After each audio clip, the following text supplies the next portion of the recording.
Shiva Samhita. Shiva Samhita is a Sanskrit text on yoga, written by an unknown author. The text is addressed by the Hindu god Shiva to his consort Parvati. It is one of three major surviving classical treatises on Hatha yoga, the other two being Gheranda Samhita and Hatha yoga Pradipika. The Shiva Samhita is considered the most comprehensive and the most democratic treatise on Hatha yoga. Date: many believe that Shiva Samhita was written in the 17th or 18th century, but in a 2007 translation D. Phil. In Sanskrit and Oriental Studies, James Mallinson explains that he has dated the text before 1500 CE, since it has been cited in many works believed to have been composed in the 17th century. Based on clues in the text, Mallinson also believes that the Shiva Samhita was composed in or around Varanasi. Content: Mallinson says Shiva Samhita exposes a yoga teaching yet also calls itself a tantra. He also describes it as an eclectic collection of yoga lore. Shiva Samhita talks about the complex physiology, names 84 different asana, describes 5 specific types of prana, and provides techniques to regulate them.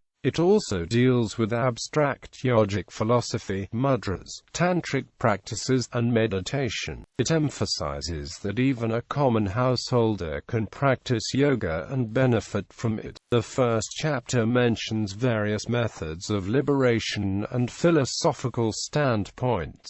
The second chapter describes the nadis, the internal fire, and the working of the jiva. The third chapter describes the winds in the body, the importance of the guru, the 4 stages of the yoga, the 5 elemental visualizations, and 4 asana in detail.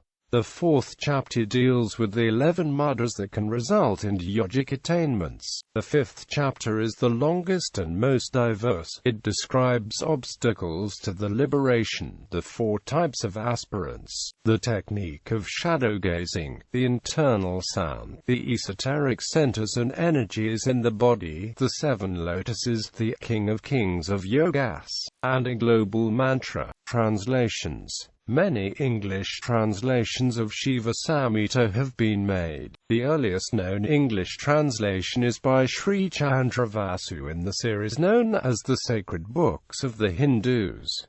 The translation by Ray Gheranda and Sri Chandra Vasu in 1914, also in the series known as the Sacred Books of the Hindus, was the first translation to find a global audience. However, it omits certain sections and is considered inaccurate by some. In 2007, James Mallinson made a new translation to address these issues. The new translation is based on the only available critical edition of the text, the one published in 1999 by the Kaivalya Dharma Yoga Research Institute.